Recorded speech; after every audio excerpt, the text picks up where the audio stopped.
সাধারণ সদস্য প্রত্যেক অবধি আমি কোনো দলীয় নাই, কোনো দলীয় পদে নাই, রাজনীতি থেকে নিজেদের অবধি।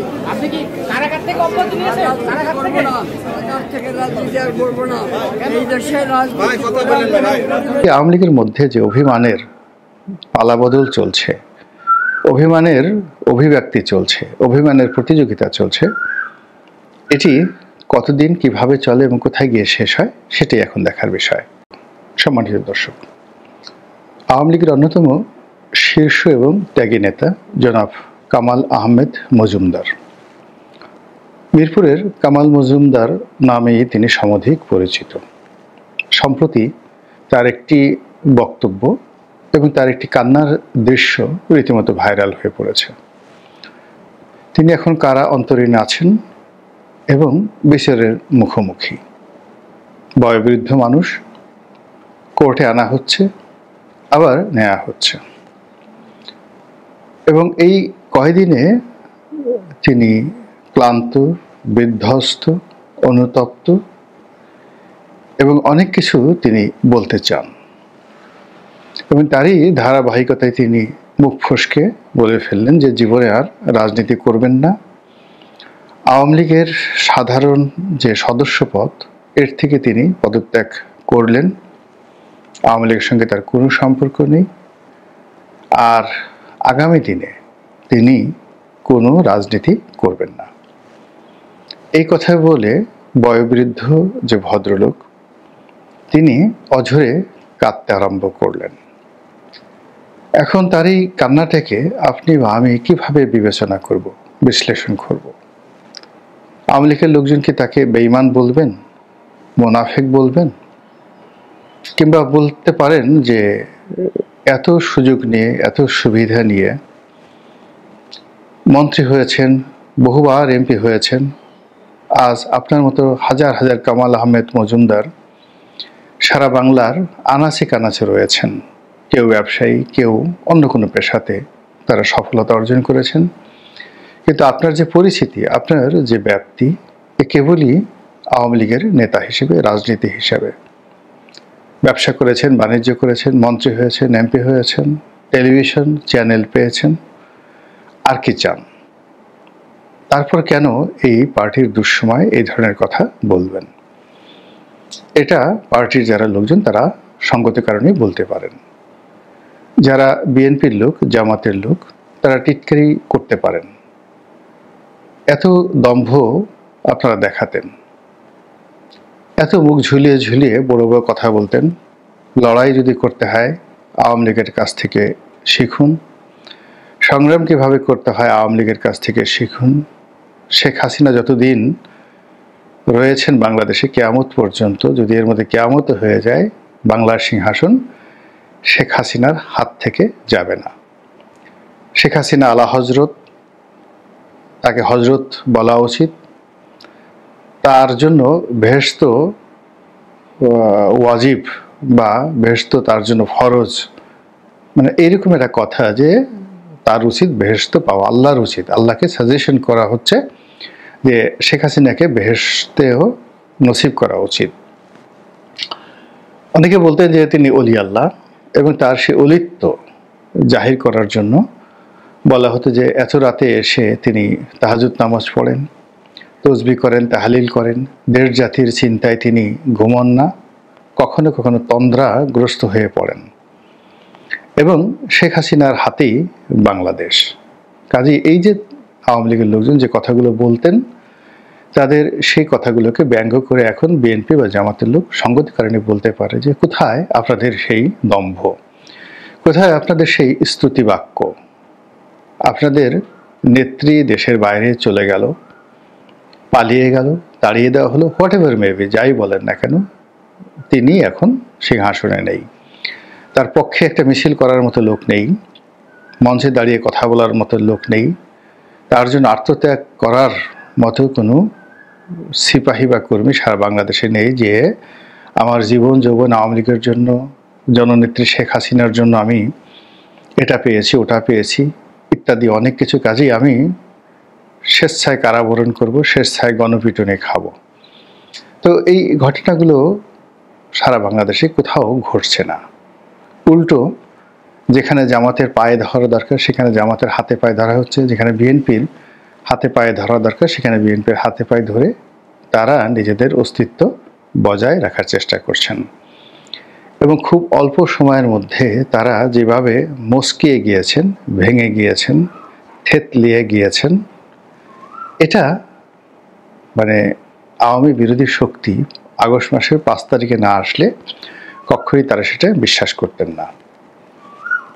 এই গ্রুপের একটা বিরাট অংশ নিরাপদে নিশ্চিন্তে শেখ হাসিনাকে রেখে জুলাই মাসের মধ্যেই পালিয়ে গেছে, বিরাট একটি অংশ মন্ত্রী এমপি। আগস্ট মাসের 5 তারিখের আগে আরেকটি অংশ পালিয়ে গেছে শেখ হাসিনাকে একা রেখে। আর যারা একেবারে বেকুবের মতো শেষ দিন পর্যন্ত বিশ্বাস করেছেন যে শেখ হাসিনা থাকবেন, তাদের একটি অংশ টাকা দিয়ে, পয়সা দিয়ে, ঘুষ দিয়ে, দুর্নীতি করে পালানোর চেষ্টা করেছেন। অনেকে ধরা পড়েছেন, অনেকে মারা গিয়েছেন। আর যারা পারেননি তারা এখনো বাংলাদেশে খুব সুকৌশলে পালিয়ে রয়েছেন। তো এমন একটি অবস্থা সৃষ্টি হলো, এটি নিয়ে বিএনপি এবং জামাতের লোক বলতে পারে আমাদের জীবনে তো 2009 থেকে একেবারে 24 সন পর্যন্ত, আগস্ট পর্যন্ত আমাদের জীবনকে তামা বানিয়ে ফেলা হয়েছিল। জীবনের প্রতিটি মুহূর্তকে জাহান্নাম বানিয়ে দেওয়া হয়েছিল।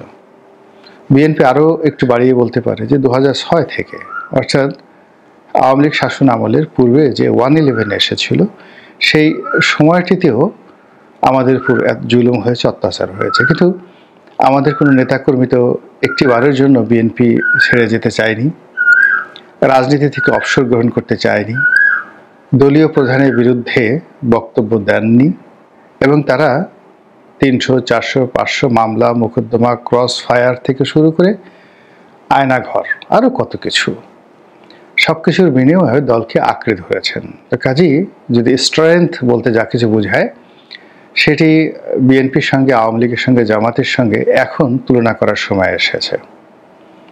এটা হলো আওয়ামী লীগ বিরোধী শক্তির কথা। কিন্তু আপনি যদি দার্শনিক দৃষ্টিকোণ থেকে চিন্তা করেন,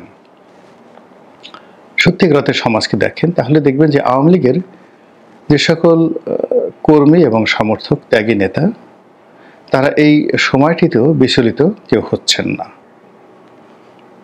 তারা কৌশল পরিবর্তন করছেন, চুপ থাকছেন, সংঘর্ষে যাচ্ছেন না। কিন্তু আওয়ামী লীগ ছেড়ে দিবেন বা শেখ হাসিনাকে ঘৃণা করেন, শেখ হাসিনাকে গালাগাল করেন, সাধারণ নেতাকর্মীদের মধ্যে এরকম কোনো লক্ষণ নেই। এমনকি কামাল আহমেদ মজুমদার ছাড়া অন্য যে সকল বড় নেতা রয়েছেন, দেশের বাইরে পলাতক বা দেশের ভিতরে পলাতক, তারাও যার যার অবস্থান থেকে শেখ হাসিনা বিরোধী একটি কথাও তারা বলছেন না।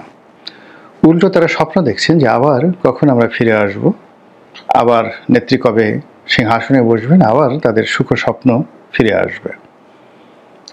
এই যে অভিব্যক্তি, এর বাইরে কিছু মানুষ রয়েছেন যারা আওয়ামী লীগ জমানাতে ভীষণ রকম নির্যাতিত ছিলেন আওয়ামী লীগ করার কারণেও।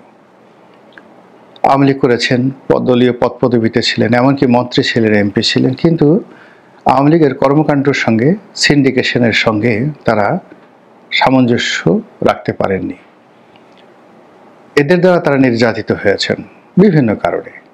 ব্যবসায়িক কারণে হতে পারে, রাজনৈতিক পদ পদবীর কারণে হতে পারে, ব্যক্তিত্বের কারণে হতে পারে, এরকম নানা কারণে বহু মানুষ বঞ্চিত হয়েছেন। তারা অবশ্য এই সময়টিতে ভীষণ রকম হতাশ। তাদের বক্তব্য হলো যে যা তো গেল, পেটও ভরল না।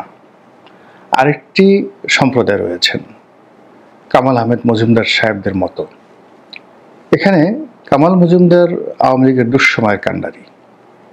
আওয়ামী লীগের যখন কেউ ছিলেন না, তখন কামাল আহমেদ মজুমদারদের মতো কিছু মানুষ ছিলেন। আপনারা জানেন যে তিনি এই ঢাকা শহরের অন্যতম শীর্ষ ধনী ছিলেন। একটা সময় গার্মেন্টস ব্যবসা বলতেই মিরপুরে যত বড় বড় ফ্যাক্টরি, তার অনেকগুলো ফ্যাক্টরির মালিক তিনি ছিলেন। আওয়ামী লীগের শত শত নয়, হাজার হাজার নেতাকর্মী তার অফিসে চাকরি করতেন, অনেক বড় বড় নেতা। এবং তার অফিসে চাকরি করে এরকম অনেক মানুষ পরবর্তীতে মন্ত্রী হয়েছেন, এমপি হয়েছেন। আওয়ামী লীগের নাম যখন নেওয়া যেত না সেই ৭৫-এর পর থেকে একেবারে ১৯৮৬ সন অবধি, সেই সময়টাতে কামাল আহমেদ মজুমদাররা সাহস দিয়ে, শক্তি দিয়ে, অর্থ দিয়ে এই দলটিকে বাঁচিয়ে রেখেছেন। ফলে কামাল মজুমদার তিনি ভয়ে ভীত সন্ত্রস্ত হয়ে, অনুতপ্ত হয়ে বা বাঁচার আকুতি জানিয়ে এই বক্তব্য দিয়েছেন, এটি আই ডু নট বিলিভ, আমি এটা বিশ্বাস করি না। তাহলে তিনি কেন এই কথা বলেছেন? তিনি এই কথা বলেছেন অভিমান থেকে। এর কারণ হলো যে এই আওয়ামী লীগের অধঃপতনের তো এই অবস্থা হওয়া উচিত নয়। আপনাদের হয়তো মনে আছে যে কামাল মজুমদার যখন শিল্প মন্ত্রণালয়ের দায়িত্বে প্রতিমন্ত্রী ছিলেন, তখন বেশ কয়েকবার তিনি সংবাদ শিরোনাম হয়েছিলেন সিন্ডিকেটের বিরুদ্ধে কথা বলে। তেল সিন্ডিকেট, চিনি সিন্ডিকেট, ডিম সিন্ডিকেট, এবং এগুলো সরকারের মদতপুষ্ট, এবং অন্যান্য যে সকল সিন্ডিকেট সদস্যরা ব্যবসা বাণিজ্য নিয়ন্ত্রণ করতেন, ব্যাংক বিমা খেয়ে ফেলতেন, তাদেরকে নিয়ে দিয়েই কিন্তু অকপটে কথা বলেছেন। আজকের এই দিনটিতে কারাগারে বসে তার হয়তো সেই কথাই মনে পড়েছে। অভিমান হয়েছে যে আমরা যারা এই আওয়ামী লীগকে তিলে তিলে গড়ে তুলেছি, যারা আমাদের জীবন যৌবনের একটা বিরাট অংশ আমরা এই আওয়ামী লীগের পেছনে ব্যয় করেছি, নিজেদের ব্যবসা বাণিজ্য সব কিছু জলাঞ্জলি দিয়েছে। যেখানে কামাল আহমেদ মজুমদারের ২০-২৫টি গার্মেন্টস ফ্যাক্টরি ছিল, এখন একটি ফ্যাক্টরিও নেই। তার এই ব্যবসা বাণিজ্য ধ্বংস হয়েছে রাজনীতি করতে গিয়ে। তো তিনি সঙ্গত কারণেই হিসাব করতে পারেন যে আমার এই মন্ত্রীগিরি দিয়ে কি হবে, এমপিগিরি দিয়ে কি হবে, আজ আমার পরিণতি কি। কিন্তু আমি যদি শুধুমাত্র দূর থেকে রাজনীতি করতাম, দলকে সাহায্য করতাম, এই ঘোড়ার ডিমের মন্ত্রী, ঘোড়ার ডিমের এমপি না হতাম, তাহলে আমার ব্যবসা যেত না, বাণিজ্য যেত না, দুর্নাম হতো না, বদনাম হতো না। যে মানুষ আমি ভিক্ষা দিতাম, এখন সবাই আমাকে ভিক্ষুক বলছে। যে মানুষদেরকে আমি টাকা দিয়ে যাকে বলা হয় তাদের ঘর সংসার চালাতাম, এখন সে সকল মানুষ আমার সামনে আঙ্গুল উঁচিয়ে কথা বলছে। তো এই সমস্ত বিষয় নিয়ে জীবনের এই সাহানে এসে তাদের দল ছাড়ার অভিমান, রাজনীতি না করার অভিমান, এটি আসতে পারে। এটি অস্বাভাবিক কিছু নয়, এবং এটি শুধুমাত্র কামাল আহমেদ মজুমদার নন, আরও অনেকেরই, যারা এখনো জেলে যাননি, কিন্তু আমি কারো নাম বলবো না, বাইরে আছেন, যথেষ্ট যোগ্যতা সম্পন্ন, আওয়ামী লীগের জন্য অনেক অনেক কিছু করেছেন। কেউ মেধা দিয়ে, কেউ বুদ্ধি দিয়ে, কেউ অর্থ দিয়ে, কেউ সাংগঠনিক ক্ষমতা দিয়ে বাংলাতেই আছেন, সৎ যোগ্য ব্যক্তি হিসেবে পরিচিত। এবং এই মানুষগুলো যদি একত্র হয়ে আওয়ামী লীগের অফিস খুলতে যান, রাজনীতি শুরু করতে যান, আশা করি বাংলাদেশে কেউ বাধা দেবে না, বরং এমনকি ডক্টর মোহাম্মদ ইউনূস থেকে শুরু করে ছাত্র জনতা এই নতুন নেতৃত্বকে স্বাগত জানাবেন। কিন্তু সেই মানুষগুলো কিন্তু এগিয়ে আসছেন না। তাদের অনেক অভিমান এই কারণে যে তাদের যোগ্যতাকে অবমাননা করা হয়েছে, তাদের শিক্ষাগত যোগ্যতা, তাদের পারিবারিক যোগ্যতা, অর্থনৈতিক যোগ্যতা, এগুলোকে সবসময় অপমান করা হয়েছে যখন ক্ষমতার দম্ভে আওয়ামী লীগের নেতৃবৃন্দ উন্মত্ত ছিলেন। তো সেই মানুষগুলো এখন কোন ঠেকায় পড়ে বা দায়ে পড়ে, এমনি তারা অনেক কিছু হারিয়েছেন, ব্যবসা বাণিজ্য অনেক কিছু হারিয়েছেন, তারপরে এখন এই বর্তমান অবস্থাতে এসে কেন তারা এই কাজটি করবেন, এই জন্য অলমোস্ট সবাই অভিমান করে বসে আছেন। তো কাজে এই যে আওয়ামী লীগের মধ্যে যে অভিমানের পালাবদল চলছে, অভিমানের অভিব্যক্তি চলছে, অভিমানের প্রতিযোগিতা চলছে, এটি কতদিন কিভাবে চলে এবং কোথায় গিয়ে শেষ হয় সেটাই এখন দেখার বিষয়।